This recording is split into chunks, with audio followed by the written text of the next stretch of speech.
कृष्ण ने अपने गीता में कहा है कि योगक्षेम वहाम्यहम्।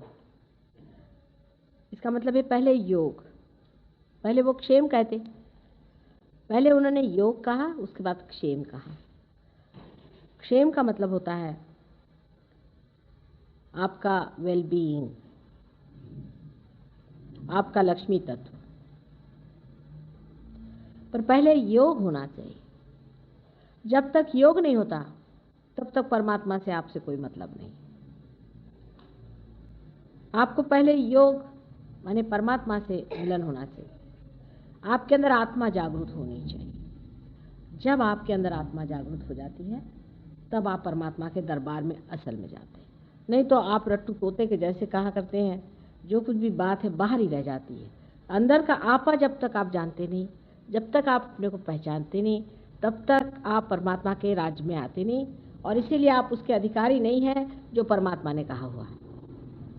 बहुत से लोग परमात्मा को इसका दोष देते हैं कि हम तो इतनी परमात्मा की भक्ति कर रहे हैं, इतनी हम पूजा कर रहे हैं, इतने सर के बल खड़े होते हैं, ये करते हैं, वो करते हैं, भोग चढ़ाते हैं, सुबह से शाम तक रटते बैठते हैं, तो भी हमें परमात्मा क्यों नहीं मिलता।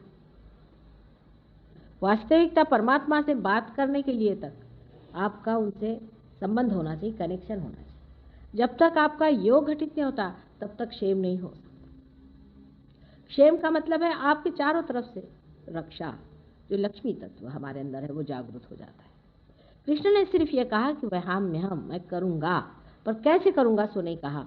सो मैं आपसे बताती हूँ वो किस तरह से होता है। जिस वक्त योग घटित होता है तब कुंडलिनी त्रिकोणाकार अस्थि से उठ करके ब्रह्मरंध्र को छेद देती।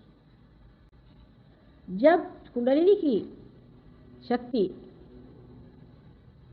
ब्रह्मरंध्र को छेदती है तब उसमें ज्योत आ जाती है, क्योंकि आत्मा की ज्योत वो पा लेती, और उस ज्योत के कारण नाभि चक्र में जो लक्ष्मी तत्व है वो जागृत हो जाता है।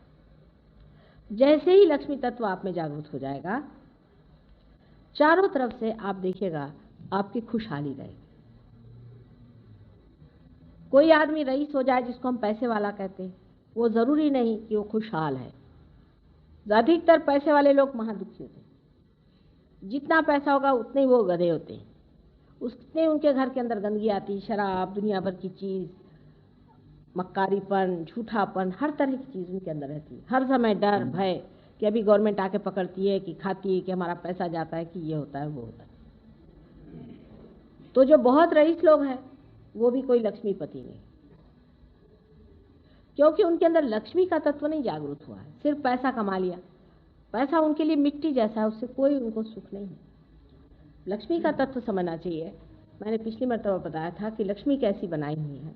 उसके हाथ में 2 कमल हैं जो गुलाबी रंग के हैं, और एक हाथ से वो दान करती है और एक हाथ से आश्रय देती है। गुलाबी रंग का द्योतक होता है प्रेम। जिस मनुष्य के हृदय में प्रेम नहीं है वो लक्ष्मीपति नहीं हो सकता। उसका घर ऐसा होना चाहिए जैसे कमल का फूल होता है।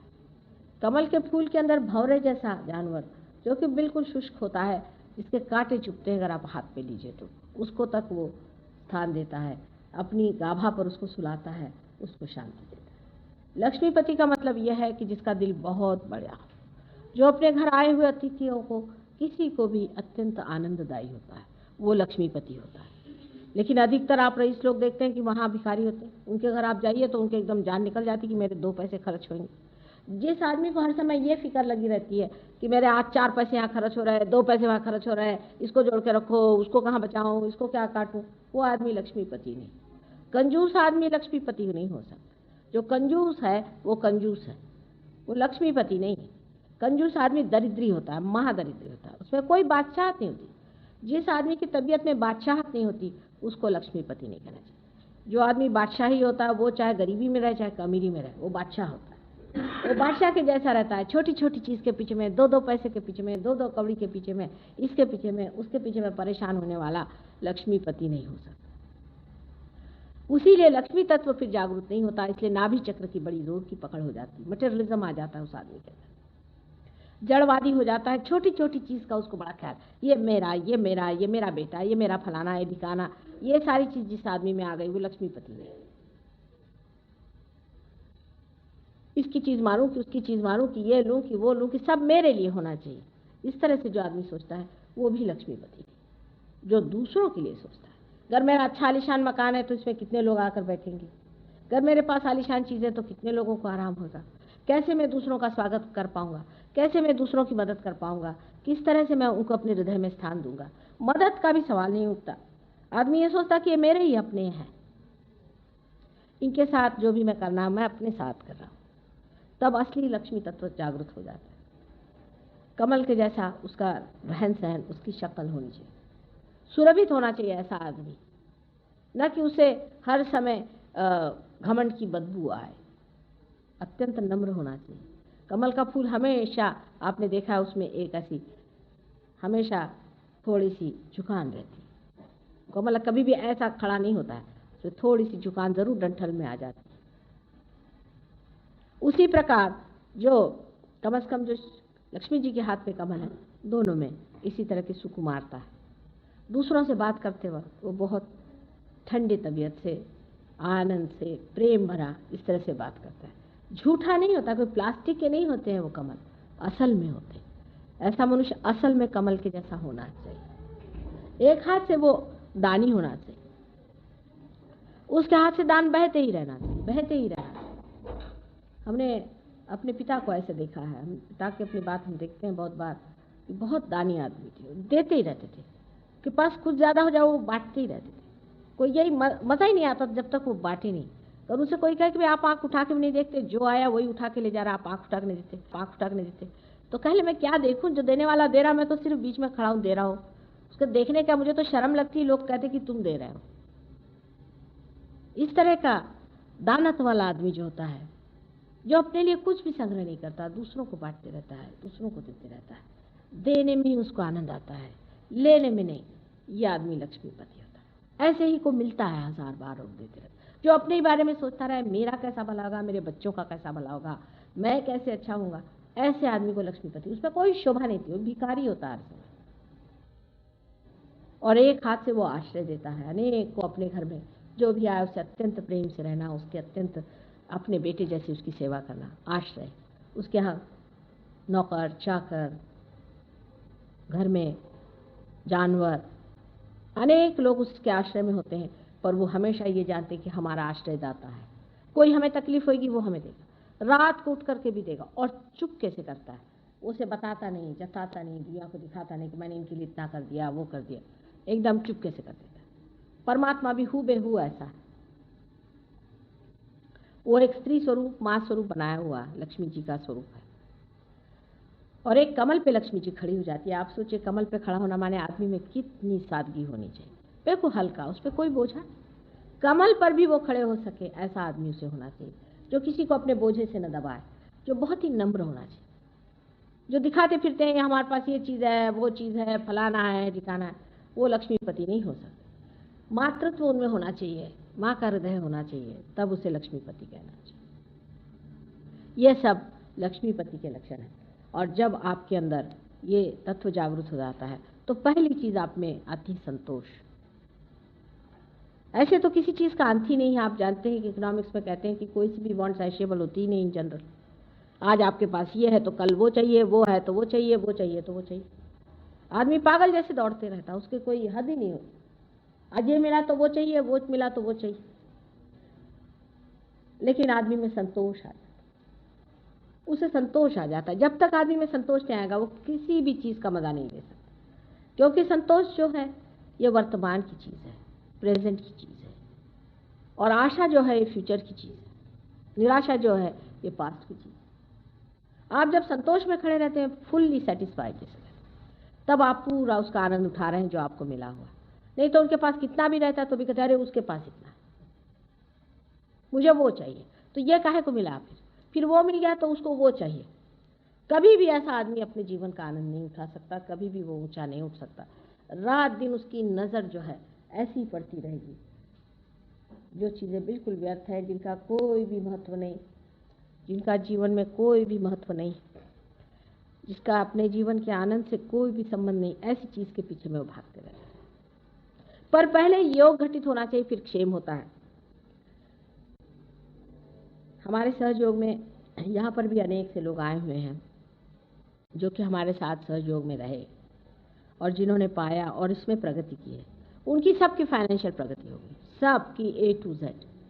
कोई कोई लोगों के पास तो लाखों रुपया आ गए, जिनके पास 1 रुपया नहीं था उनको लाखों रुपया मिला। ऐसे भी लोग हमारे यहाँ हैं जिन्होंने, अब जैसे यहाँ अब देखिए मियाँ बीबी जो आए हुए हैं अंग्रेज़ लोग, ये इंडिया आना चाहते थे, तो उन्होंने कहा कैसे जाएं, पैसा तो है इनके पास, इनकी भी बड़ी प्रगति हो गई, वैसे भी इनको बहुत पैसा वैसा मिल गया और काफ़ी आराम से रहने लगे।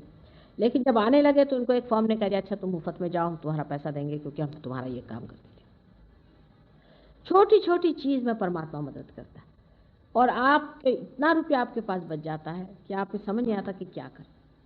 इन लोग पहले ड्रग्स लेते थे, शराब लेते थे और दुनिया भर की चीज़ें करते थे, उसमें बहुत रुपया निकल जाता था। अब मैंने देखा कि इनके घर अच्छे हो गए, घरों में सब चीज़ें आ गई और अच्छे से म्यूज़िक सुनते हैं, सब अच्छे अच्छे शौक इनके अंदर आ गए, सब बढ़िया तरीके से रहने लग गए, इनके बाल बच्चे अच्छे हो गए। मैंने पूछा भाई ये कैसे होगा? पहले हम तो सारा पैसा ऐसे बर्बाद करते थे और होश ही नहीं था हमको, हम कहाँ रहते थे, हम तो बेहोश ही रहते थे, हमको पता ही नहीं था कि हम कैसे रहते थे, क्या करते। इसीलिए जो गुरुजन हो गए उन्होंने शराब और ऐसी चीज़ों को एकदम मना किया। अब शराब इतनी हानिकर चीज़ है कि इस तरफ से बोतल आई शराब की, उस तरफ से लक्ष्मी जी चली, सीधा ऐसा। उन्होंने देखा कि आपकी शराब की बोतल अंदर आ रही, उधर से वो चली गई। ऐसे आदमी को कभी भी लक्ष्मी का सुख नहीं मिल सकता। जिनके घर में शराब चलती उनके घर में लक्ष्मी जी का सुख नहीं हो सकता। हाँ, उनके यहाँ पैसा होगा, लड़के रुपया उड़ाएंगे, बीवी भाग जाएगी, कुछ ना कुछ गड़बड़ हो जाएगा, बच्चे भाग जाएंगे, कुछ ना कुछ तमाशे हो जाएंगे। आज तक एक भी घर आप मुझे बताएं जहाँ शराब चलती है और लोग खुशहाल हो ही नहीं सकते। खुशहाली शराब के बिल्कुल विरोध में बैठती। इसलिए गुरुजनों ने जो मना किया है, खासकर हर एक ने,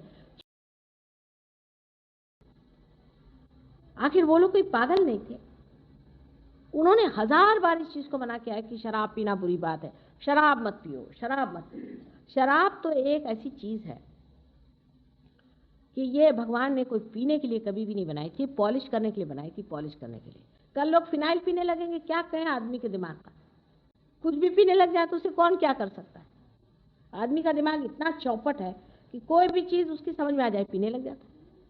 उसे किसने कहा था कि शराब पीने के लिए? अब ये पॉलिश की चीज आप अपने शराब के नाम से जब पीते हैं तो अपने भी जितने भी लिवर हैं, इंटेस्टाइन्स हैं, सब पॉलिश होते जाते हैं। यहाँ तक कि आर्टरीज आपकी पॉलिश होकर के स्टिफ हो जाती है। आर्टरीज इतनी स्टिफ हो जाती है कि उसकी जो स्नायु हैं वो अपने को स्थितिस्थापक नहीं बना सकते, माने ना तो वो बढ़ सकते ना घट सकते, बस जम के जाते। आर्टरीज जो है एकदम एक साइज की हो जाती, तो खून भी नहीं चल पाता, खून भी अटक जाता। जबकि वो उसकी जब कोई भी दबाव ना हो, उसके ऊपर में कोई खुलाव ना हो और एकदम जैसे कि नली जैसे बन जाए आर्टरीज, तो उसमें क्या हो? ऐसा पॉलिश तब दूर चढ़ता जाता है इसकी कोई हद नहीं, और मनुष्य भी पॉलिश बन जाता है। ऐसा आदमी बड़ा कृत्रिम होता है, ऊपर से बड़ी अच्छाई दिखाएगा। शराबी आदमी है, ऊपर से वाह बड़ा शरीफ है, वो बड़ा दानी है, ऐसा है वैसा है, सब ऊपरी चीज है। जो अपने बीवी बच्चों को भूखा मार सकता है, जो अपने बीवी बच्चों से जाती कर सकता है, वो आदमी कितना भी भला बाहर गम करके घूमे, उसका क्या अर्थ निकलता है बताइए? इसलिए शराब की इतनी मनाही कर गए, इतनी मनाही कर गए हैं, सो किस लिए कर गए? अब मुसलमानों को इतनी मनाही है शराब की, लेकिन मुसलमानों से ज़्यादा कोई पीता ही नहीं। क्यों मनाही कर गए इतनी? सोचना चाहिए। मोहम्मद साहब जैसे आदमी क्यों मनाही कर गए? नानक साहब इतना मनाही कर गए, सिखों से ज़्यादा कोई लंदन में पीता ही नहीं, उनके आगे तो अंग्रेज हार गए। है कि नहीं बात सही? कौन से धर्म में शराब को अच्छा कहा है? कोई भी धर्म में नहीं कहा हो, लेकिन सब धर्म में लोग इतना ज़्यादा पीते हैं और अपने गुरुओं का अपमान हो रहा है।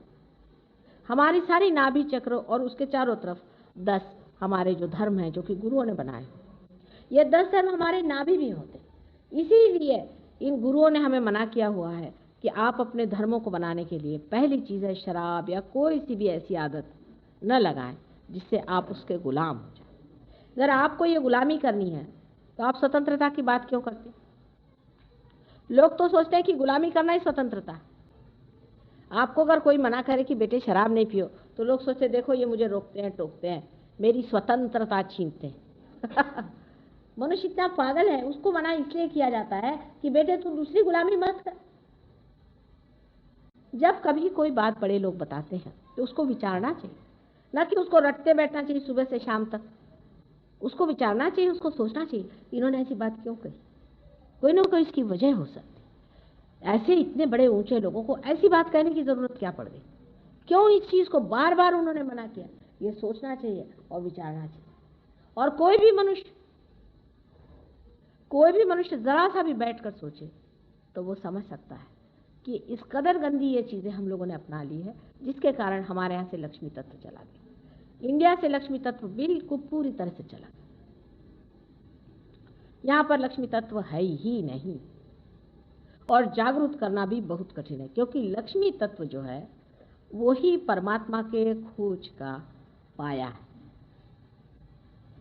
नाभि में ही विष्णु जी का स्थान है, और विष्णु जी का जो स्थान है, विष्णु जिसे हम लक्ष्मी उनकी जो शक्ति मानते हैं, इसी में हमारी खोज शुरू होती है। जब हम अमीबा रहते हैं तो हम खाना खोजते हैं, जरा उससे बड़े जानवर हो गए तो और कुछ खाना पीना और संग साथी ढूंढते रहते हैं। उसके बाद हम इंसान बन गए तो हम सत्ता खोजते हैं, हम इसमें पैसा खोजते हैं। बहुत से लोग तो खाने पीने में मरे जाते हैं, बहुत से लोग तो सुबह से शाम तक क्या खाना है क्या नहीं खाना है, ये करना है वो करना है, इसी में सारे बर्बाद रहते हैं। जिन लोगों को अति खाने की बीमारी होती है वो भी लक्ष्मीपति का से तो भिखारी होते हैं ऐसा, जिनका कि दिल ही नहीं भरता। एक मुझे कहने लगी, एक हमारे यहाँ बहू आई थी रिश्ते में, कल मेरे बाप क्या ये था वो था। अरे मैंने कहा तुम्हें तो दिखाई देना चाहिए, तुम्हारे अंदर तो जरा भी संतोष नहीं, ये खाने को चाहिए तुमको, वो खाने को चाहिए, घूमने को चाहिए, फिरने को चाहिए। कोई संतोष तुम्हारे बाप ने दिया कि नहीं दिया तुमको? अगर वाकई तुम्हारे बाप ऐसे लक्ष्मीपति थे तो कुछ तो तुम्हारे अंदर संतोष होता, मिला तो मिला, नहीं तो नहीं मिला। जब ये स्थिति मनुष्य की आ जाती है, जब उसकी सत्ता खत्म हो गई, जब उसको समझ में आया कि सत्ता में नहीं रहा, पैसे में नहीं रहा, किसी चीज में वो आनंद नहीं मिला जिसे खोज रहा था, तब आनंद की खोज शुरू हो जाती, वो भी नाभि चक्र से ही होती। इसी खोज के कारण आज हम अमीबा से इंसान बने, और इसी खोज के कारण जिससे हम परमात्मा को खोजते हैं, हम इंसान से अति मानव होते हैं, आपा को पहचानते हैं, आत्मा को पहचानते हैं, इसी खोज से। इसलिए लक्ष्मी तत्व बहुत जरूरी चीज, और लक्ष्मी तत्व जो बैठा हुआ है उसके चारों तरफ धर्म है। मनुष्य के 10 धर्म बने हुए हैं। अब आप मॉडर्न हो गए तो आप सब धर्म उठा के चूल्हे में डाल दीजिए, भाई आप मॉडर्न हो गए, क्या कहने आपके। लेकिन ये तो आपके अंदर 10 धर्म है ही, ये स्थित है, ये वहां है। अगर मनुष्य के 10 धर्म नहीं रहे तो राक्षस हो जाएगा। जैसे ये सोने का धर्म होता है कि ये खराब नहीं होता, इसी तरह से आपके अंदर जो 10 धर्म हैं वो आपको बनाए रखने हैं, जो मानव धर्म है। अगर इन 10 धर्मों की आप अवहेलना कर रहे हैं, और उसके उपधर्म भी हैं, लेकिन बेसिकली ये 10 धर्म आपको संभालने हैं। अगर वो आप 10 धर्म न संभालें तो आपका कभी भी उद्धार नहीं हो सकता, कभी भी आप पार नहीं हो सकते। पहले जब तक आप धर्म को नहीं बनाते हैं तब तक आप धर्मातीत नहीं हो सकते, धर्म से ऊपर नहीं हो सकते। पहले इन धर्मों को बनाना पड़ता है, और इसीलिए इन गुरुओं ने बहुत मेहनत की है, बहुत मेहनत करी है। इनकी मेहनत को हम लोग बिल्कुल मटिया मेट करें अपनी अकल की वजह से, सब इसको खत्म कर दे रहे। इन 10 धर्मों को बनाना हमारा पहला परम कर्तव्य है। लेकिन आजकल के जो गुरु निकले हुए हैं उनको आपसे धर्म से कोई मतलब नहीं। आप शराब पीते, जो हमको भी एक बोतल और आपको कोई हर्जा नहीं। अच्छा, आप अगर औरतें रख रहे हैं, ठीक है रखिए, 10 औरतें रखिए, और एक हमारे पास भी भिजवा दीजिए, या अपनी बीवी बच्चे हमारे पास भेज दीजिए। आपके जेब में जितना रुपया हमारे पास दे दीजिए, हमें आपसे कोई मतलब नहीं। आपको जो भी धंधा करना है करो, आपके बस पर्स में जितना पैसा वो इधर जमा कर दीजिए, फिर आप चाहे जैसा। आज ये किस्सा बता रही थी कि हमारे आई हुई है साथ में, कि इनकी बहन कज़न थी, वो राजकन्या है वो भी, और उनके पति बहुत शराबी कबाबी बहुत बुरे आदमी थे, और वो एक गुरु के शिष्य थे। इन्होंने जाकर उनसे बताया कि आदमी मारता है, पीटता है, सताता है, औरत रख ली है, उसको कुछ कहो, वो औरतें रखता है, और राजकुमार है, लेकिन क्या करें, उसका इतना खराब हो रहा है। तो कहले रहने दो, तुमको क्या करने। उसे रुपया हटते गए, गुरुजी को मतलब उनके रुपये से। ये कोई गुरु है जो कि आपसे रुपया हटते हैं? आपसे गुरु हो ही कैसे सकते, जो आपके पैसे के बूते पर रहते हैं। ये तो पैरासाइट है, आपके नौकरों से भी गए भी थे। कम से कम आपके नौकर आपका कुछ काम करते हैं। जो लोग आपसे रुपया लेकर के जीते हैं, ऐसे दुष्टों को तो बिल्कुल राक्षसों के योनि में डालना चाहिए। और ऐसे दुष्टों के पास जाने वाले लोग भी महामूर्ख है, मैं कहती हूँ। वो देखते क्यों नहीं, क्या आप परमात्मा को खरीद सकते हैं? आप किसी गुरु को खरीद सकते हैं, अगर कोई गुरु हो तो कभी अपने को बेचेगा? उसकी अपनी एक शान होती है, उसको आप खरीद नहीं सकते। कोई भी चाहे, एक ही चीज से आप उसको मात कर सकते हैं, आपके प्यार से, आपकी श्रद्धा से, आपके प्रेम से, भक्ति से, और किसी चीज से वश में आने वाली चीज नहीं। उसकी अपनी एक शान होती है, वो अपनी एक प्रतिष्ठा में रहता है, उसकी एक बादशाहत होती है। उसको क्या परवाह होगी? आप है रईस तो बैठे अपने घर में, उसको क्या? वो पत्तल में भी खा सकता है, वो क्या जमीन पर भी सो सकता है, वो चाहे राजमहल में रह सकता है, वो जैसा रहना चाहे रहेगा, उससे आपसे कोई मतलब नहीं। उसको तो सिर्फ आपके प्यार से, आपकी श्रद्धा से और आपकी खोज से, अगर आपको खोज है तो सर आंखों पर वो आपको उठा ले। ऐसे गुरु को खोजना चाहिए जो आपको परमात्मा की बात बताए, जो आपके आत्मा की पहचान कराए, जो मालिक से मिलाए, वही गुरु माना हुआ है। जिसे दिखे उसी को गुरु, ये तो अगुरु भी नहीं है, राक्षस है, राक्षस। अंगूठियां निकाल के आपको देते, जो आदमी आपको अंगूठी निकाल के देता है वो क्या परमात्मा की बात करता होगा? आपका चित्त अंगूठी में डालता है, आपको दिखाई नहीं देता।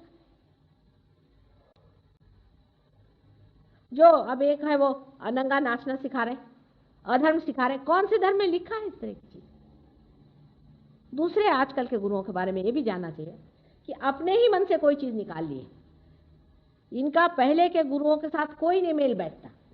वो जैसे रहते थे, जैसी उनकी सिखावन थी, जिस तरह से उनका बर्ताव था, जो उनकी बातें थी, उससे इनका कोई मेल नहीं बैठता। अपने जो धर्म का जो अनेक इतिहास चले आ रहे हैं, जिसको कि आप कह सकते हैं कि किसी भी धर्म में देखिए तो वही चीज कही जाती। आप अपने शंकराचार्य को पढ़ें तो आप सहयोग समझ लेंगे, आप कबीर को पढ़े आप सहयोग समझ लेंगे, नानक को पढ़े आप समझ लेंगे, मोहम्मद को पढ़े आप समझ लेंगे, क्राइस्ट को पढ़े आप समझ लेंगे, कन्फ्यूशस और सोक्रेटिस से लेकर सबको आप देखें तो सहयोग ही सिखाते रहे। और ये जो सब आपको सर के बल उठना और फलाना ढिकाना और दुनिया भर की चीज आपको नचा नचा करके मारते हैं, इनको कैसे आप गुरु मान लेते हैं? एक ही गुरु की पहचान है, जो मालिक को मिला है वही गुरु है और बाकी गुरु नहीं। सत्य पे अगर आप खड़े हुए हैं तो आपको इसी चीज को देखना है। लेकिन इंसान इतना सुपरफिशियल हो गया है कि उसको सर्कस को देखता है। कितने तामझाम लेकर के आदमी घूम रहा है, कितनी हंडिया सर पे रख के चल रहा है, बाल कैसे बना के चल रहा है, क्या सींग लगा के चल रहा है। गुरु की सिर्फ एक ही पहचान है कि वो सिवाय मालिक के और कोई बात नहीं जानता, उसी में रमा रहता है। वही गुरु माने आपसे ऊंचा इंसान है। लेकिन जिनको आप खरीदते हैं बाजार में, जिनको आप पैसा देते हैं, जो आपको बेवकूफ बनाते हैं, जो आपको हिप्नोटाइज करते हैं, उनके साथ आप बंधे हुए हैं, उनके साथ आप लगे हुए हैं, तो इस तरह के लोगों को क्या कहा जाए? और कलयुग में, इस घोर कलयुग में तो ऐसे अनेक हैं, अजीब अजीब तरह के एक नमूने हमें आपसे बता, किसका वर्णन करूं, किसका कहूं। ऐसे कभी न गुरु हुए न होंगे मेरे ख्याल से, जिसका आजकल हो रहा है नमूने एक से। पर वो ऐसी चिपकन होती उस चीज की कि अभी एक वहां पर देहरादून में एक देवी जी आई, उनकी कुंडलिनी एकदम ऐसी जमी हुई ऐसी। तो मैंने कहा भाई तुम कौन गुरु के पास गई? तो उन्होंने बड़े से बताया कि उनके पास गए। मैंने कहा आपने उनके बारे में पेपर में पढ़ा कि नहीं पढ़ा? एक 18 साल की लड़की के साथ उन्होंने जो भी गड़बड़ किया था, उस लड़की ने और 25 और लड़कियों ने ब्लिट्स में और इसमें उसमें सब दूर छापा था, 10 साल पहले छापा था। कहले हमने पढ़ा पर वो सब झूठ है। हमने कहा झूठ है तो आपको क्या मिला उनसे? तो उनको बड़ा बुरा लग गया। कहले मैं तो माता जी शादीशुदा औरत हूं, मैं ऐसी हूं, मैं ऐसा। फिर मैंने ऐसे आदमी के दरवाजे जाना ही क्यों? लेकिन उस पर वो ये नहीं कि औरत बदमाश है, ये नहीं कि वो खराब औरत है, पर उस पर हिप्नोसिस है, हिप्नोटाइज्ड है। कोई उनको फ्रीडम नहीं। गुरु बैठेंगे 7 मंजिल पे जाके, आप जाइए वहां पे सेवा करिए, इतनी बड़ी बड़ी पेटियां रखी रहेंगी, उसमें आप पैसा डालिए।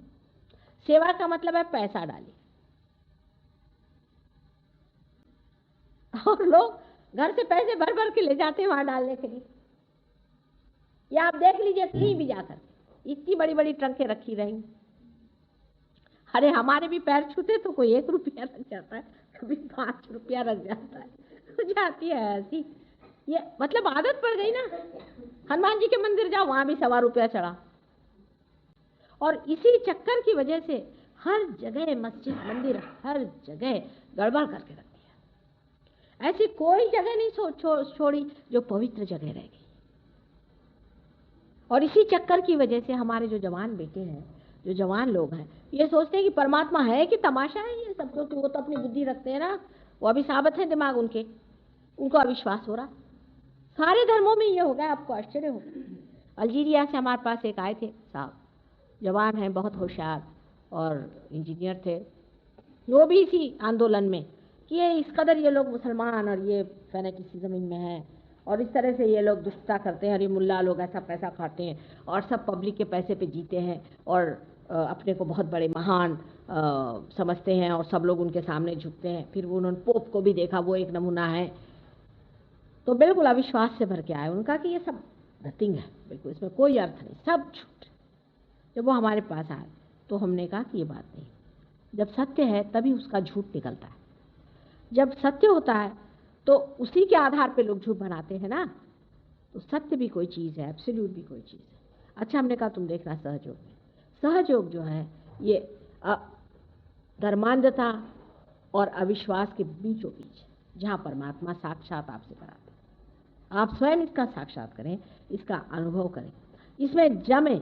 जब तक आप सहयोग में जमते नहीं तब तक आप पूरी तरह से इसका अनुभव नहीं कर सकते। जो जम गए उन्होंने मिल जाता है। जिन खोजा तिन पाया, कर खोजा ही नहीं तो कोई आपके पैर पे तो सत्य बैठने नहीं वाला आके कि भैया मुझे खोज।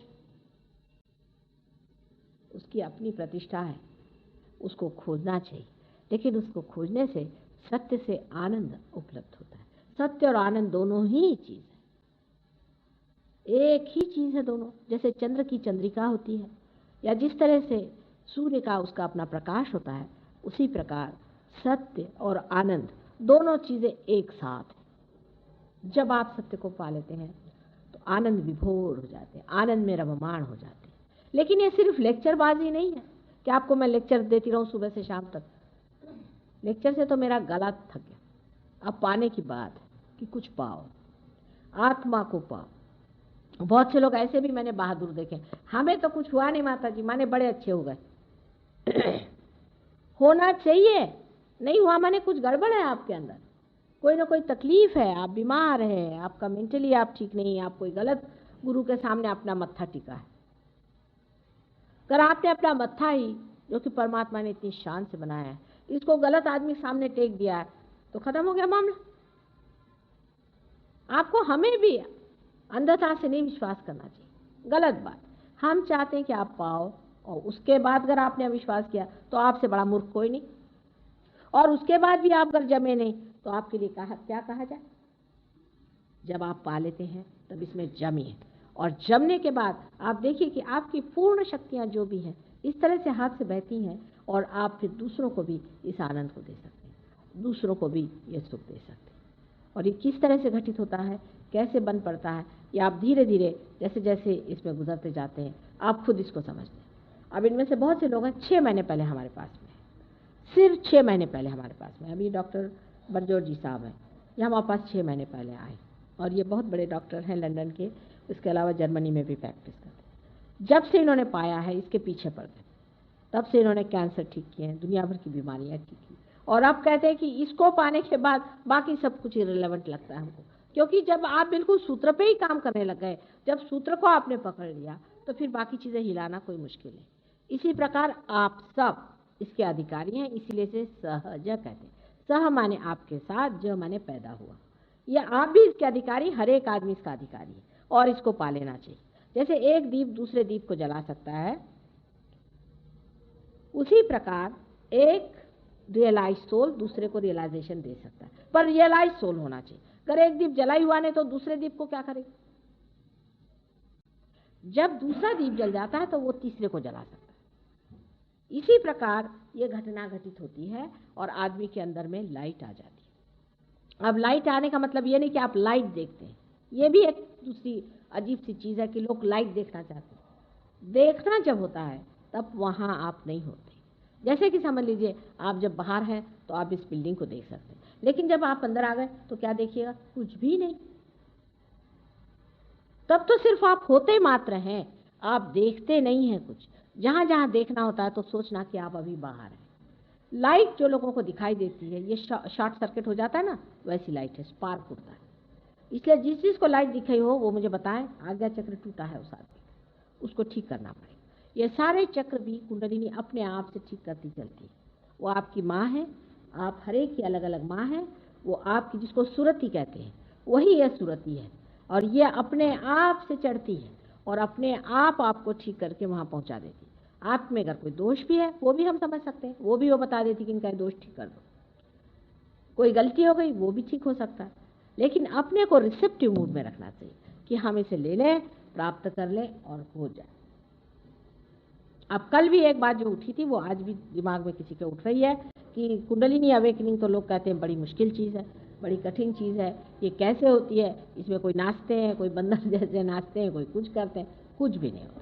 हमने हज़ारों की कुंडलिनी जागृत की और पार किया हुआ है, ऐसे कभी भी नहीं होता है। जो परमात्मा ने आपके उद्धार के लिए चीज़ रखी हुई है, आपके पुनर्जन्म के लिए आपकी माँ है, वो आपको कोई भी दुख नहीं देती, उल्टे आपको वो अत्यंत सुखदायी है। कैंसर जैसी बीमारी कुंडलिनी के अवेकनिंग से ठीक होती है, सारी बीमारियां आपकी ठीक हो सकती है। इस तरह की बड़ी भारी प्रेमदायिनी, आशीर्वाददायिनी, इस तरह की बड़ी भारी शक्ति आपके अंदर में है। तो इस तरह की गलत धारणाएं कर लेना कि हम बंदर हो जाएंगे या मेंढक हो जाएंगे, आपको अति मानव जो बनाने वाली चीज़ है वो आपको क्या मेंढक बनाएंगे, इस चीज़ को आप समझ लें। अब ये कठिन होता है, वो उसके लिए कठिन है जो बेवकूफ़ है, जिसको मालूम नहीं। जो इसका अधिकारी नहीं उसके लिए कठिन है, जो इसका अधिकारी और जो इसके सारे ही काम काज जानता है उसके लिए बाएं हाथ रखे। हो सकता है कि हम इसके अधिकारी हैं और हम इसके सारे ही काम जानते हैं, इसीलिए आसानी से उठती है।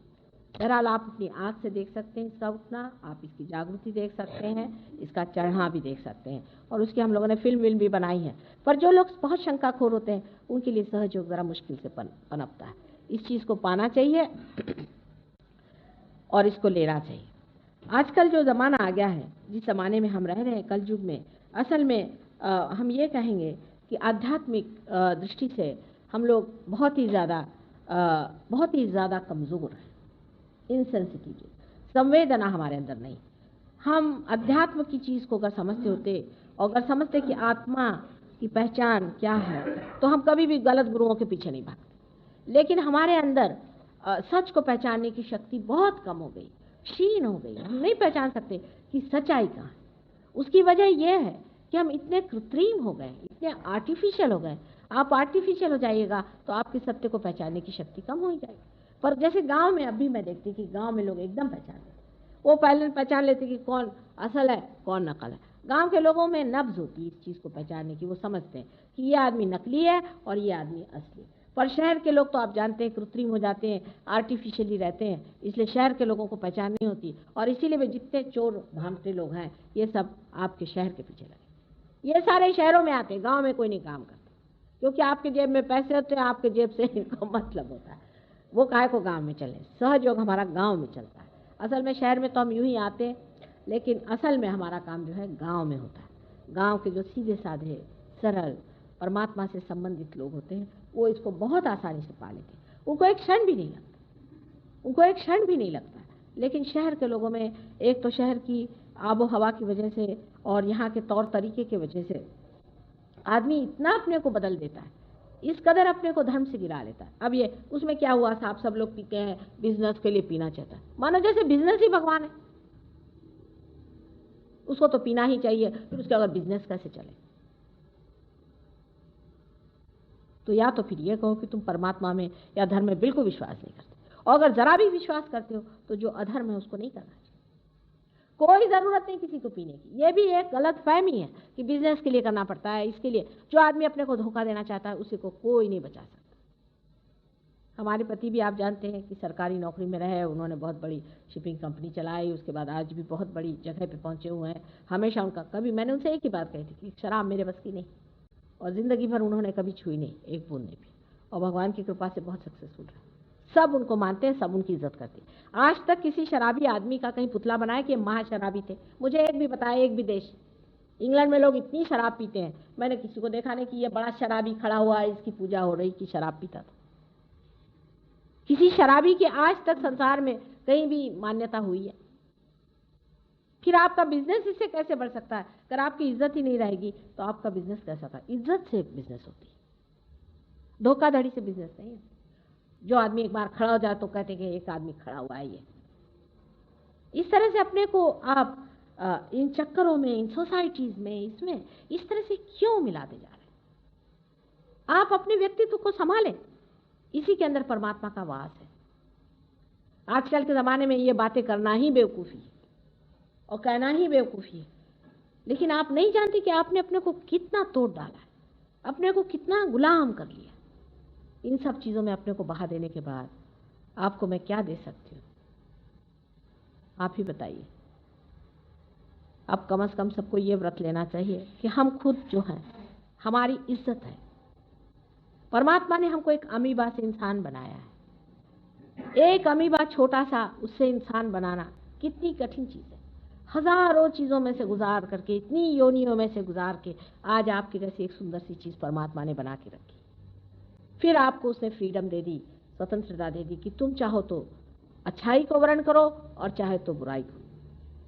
जिस चीज़ को चाहे तुम अपना सकते हो। तुमको बुराई को अपनाना, चलो बुराई को अपनाओ, अच्छाई को अपनाना, अच्छाई को बनाओ। अब आपको भी सोचना चाहिए कि जिस परमात्मा ने हमें बनाया हुआ है, इतनी मेहनत से बनाया है, उसने वो भी इंतजाम हमारे अंदर जरूर कर दिए होंगे जिससे हम उसको जानें और उसको समझें और अपने को जानें और हमारा मतलब क्या है, हम क्यों संसार में आए हैं, हमारा क्या फुलफिलमेंट है। मनुष्य ने ये कभी जानने की कोशिश नहीं की कि आखिर हम इस संसार में क्यों। साइंटिस्ट ये क्यों नहीं सोचते कि हम अमीबा से इंसान क्यों बनाए। हमारी कौन सी ऐसी बात है कि जिसके लिए परमात्मा ने इतनी मेहनत की और उसके बाद हमें स्वतंत्रता दे दी। बस इसी जगह परमात्मा भी आपके आगे झुक जाते हैं, क्योंकि आप स्वतंत्र हैं। आपकी स्वतंत्रता परमात्मा नहीं छीन सकते। अगर आपको परमात्मा के साम्राज्य में बिठाना है, आपको अगर राजा बनाना है, तो आपको परतंत्र करके कैसे बनाए? आपको क्या हिप्नोसिस करके बनाया जाए? आप पूरी तरह से स्वतंत्र हैं। आप चाहें तो परमात्मा को स्वीकार करें अपने जीवन में और चाहे तो शैतान को करें। दोनों रास्ते आपके लिए पूरी तरह परमात्मा ने खोल के रखे और सबने बड़ी मेहनत की है। मैं आपसे बताती हूँ कि गुरुओं ने कितनी आफतें उठाई हैं, इतनी मेहनत आपके पीछे सारे जितने भी अवतार हो गए, उन्होंने, गुरुओं ने कितनी मेहनत करी, उनको कितना सताया हमने, उनको कितना चला, उनकी कितनी तकलीफ, वो सारी बर्दाश्त करके उन्होंने आपको बिठाने की कोशिश की। लेकिन कलयुग ऐसा कुछ आया बवंडर जैसे कि हम सब कुछ भूल गए और हमारी जो भी आत्मिक संवेदन है उसको भूल गए। हम पहचान ही नहीं पाते किसी इंसान की शक्ल देख करके कि ये असली है कि नकली है। आश्चर्य, शक्ल से जाहिर हो जाता है। अगर कोई आदमी वाकई में परमात्मा का आदमी है, उसकी शक्ल से जाहिर होता है। हम ये पहचानना ही भूल गए। ये हमारे अंदर की जो सेंसिटिविटी है, जो हमारे अंदर की संवेदनशीलता है, वो पूरी तरह से खत्म हो गई। जब रामचंद्र जी संसार में आए थे, सब लोग जानते थे कि एक अवतार है। कृष्ण जब आए थे, सब लोग जानते थे कि एक अवतार है। लेकिन आज ये जमाना आ गया कि कोई किसी को पहचानता नहीं। ईसा मसीह के समय भी ऐसा ही हुआ, लेकिन उस समय कुछ लोगों ने तो उनको पहचाना, पर आज तो ये समय आ गया है कि सब भूतों को और राक्षसों को लोग अवतार मानते हैं। इस चक्कर से अपने को हटा लेना चाहिए और एक ही चीज़ मांगना चाहिए कि प्रभु तुम हमारे अंदर जागो, जिससे हम अपने को पहचान लें। आत्मा को पहचाने बगैर हम परमात्मा को नहीं जान सकते, नहीं जान सकते, नहीं जान सकते। बाकी सब बेकार है, ये सब सर्कस है, ये सिर्फ इसको कहते हैं बाहरी तमाशे। इस बाहरी तमाशे से अपने को संतुष्ट रखने से कोई फायदा नहीं। आप अपने ही को धोखा दे रहे हैं। परमात्मा को कौन धोखा देगा? वो तो आपको खूब अच्छे से जानता है। आप अपना ही नुकसान कर रहे हैं। आपको पाना चाहिए, क्योंकि आपकी अपनी शक्ति, आपकी अपनी संपदा है, आपके अंदर सारा स्रोत है, आपके अंदर भरा हुआ सब कुछ है। उसे आपको लेना चाहिए और फिर इसमें जमना चाहिए।